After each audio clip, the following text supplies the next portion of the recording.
Hello, and welcome out to the Discriminating Gamer, the board game review show that recently watched a new TV show all about this woman named Mandy. And she finds this baby, but it's really ugly because it's green and it's got big ears and people want to kill it. And she's running around trying to get away from them, and it was all over the place. I think her last name was Lorian. Anyway, ladies and gentlemen, today we're going to go ahead and take a look at Darwin's Choice from Treeceratops.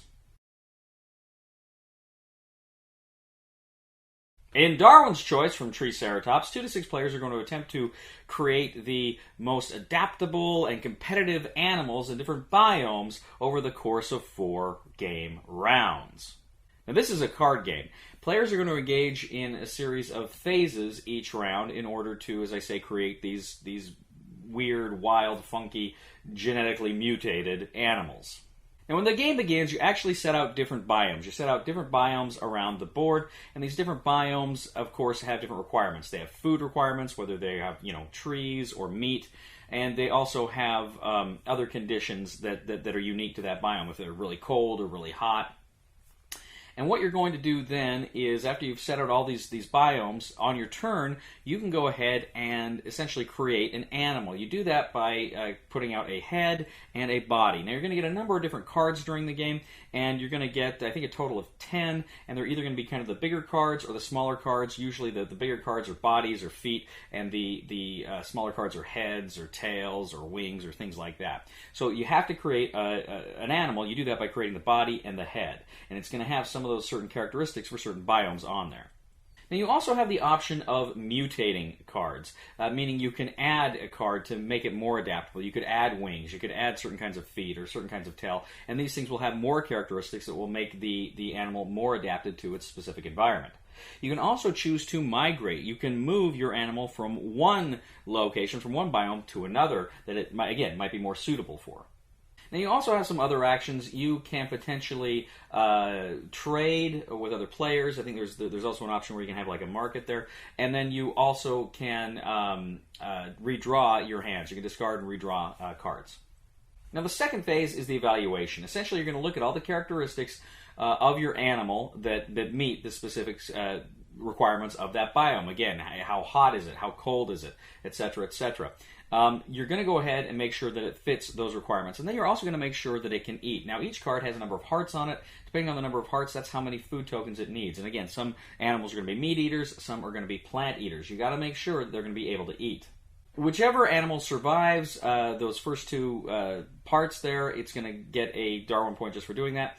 But then also, too, you are going to check to see which is the most adapted, which has the specific characteristics for its biome in the greatest number. You're going to see who is the most adapted. You'll get rewarded that way. Then you're going to look at competitive strength. Which animal is going to be more competitive versus these other animals? Whoever wins that one, all around the biomes, they are going to go ahead and get rewarded with Darwin points as well. Next, you got the transition phase. You're going to put out new biomes around the board. You're going to collect tokens. You're going to put the food markers back on the biomes. You're going to redraw your hand. It's kind of the housekeeping step of the game. So players are going to go around and around, creating these animals, adapting these animals, moving these animals, trying to make the most competitive, the most adaptive animals they can in order to get these Darwin points. And then after 4 rounds, whoever has the most Darwin points wins Darwin's Choice. So Darwin's Choice is a game that I was, to look at the theme didn't necessarily grab me. It didn't blow me away. But I thought it could be fun. I had actually kind of seen some videos on it, and I thought, well, it looks interesting. You're making the different animals. And really, that's, I think, the best part of the game is when you can create these kind of fun and kooky animals. You're creating, like fish, but like with wings, or like what look like lions, but maybe they have a cat's head, or just different things. You're just creating these weird, wild things. You get to kind of insult nature playing this game, and it's a lot of fun. So I like that aspect of it quite a bit. And I can kind of see the puzzle here that you're going for. You're trying to adapt these cards. You're trying to make them work in the best way they can for you. And I can see that and I can appreciate it. But what I found is, well, first of all, this game takes a lot of real estate. You're building these cards out, and you need a lot of room, especially if you have multiple animals on a specific biome. You have a lot of room here. And it's almost unwieldy how much space this game can take for what it's trying to do. And it's too bad there wasn't a little more efficient use of space there. But you know, it is what it is.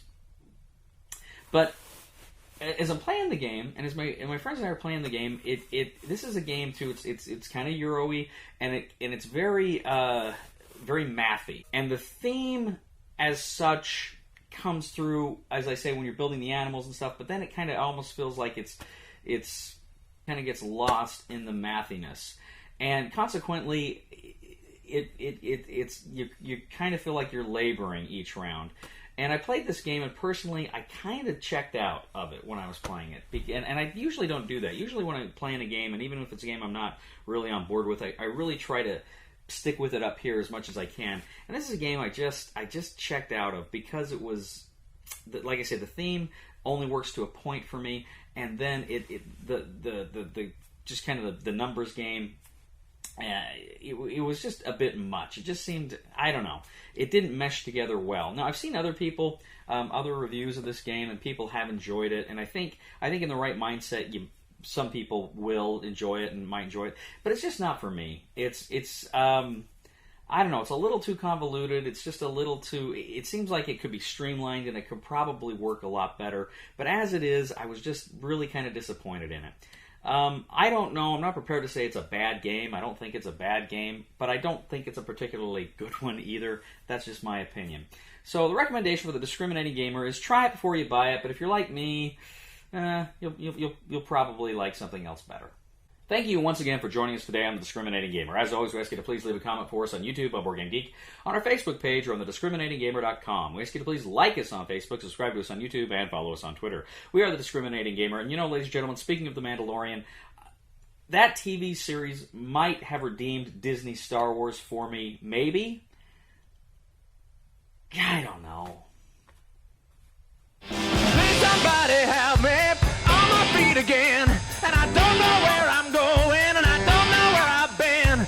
Please somebody help me on the solid ground. It's a long time, and I'll be dying. Once a year I wind up in the band. Please, please, please remember, ugly board game reviewers need the most love.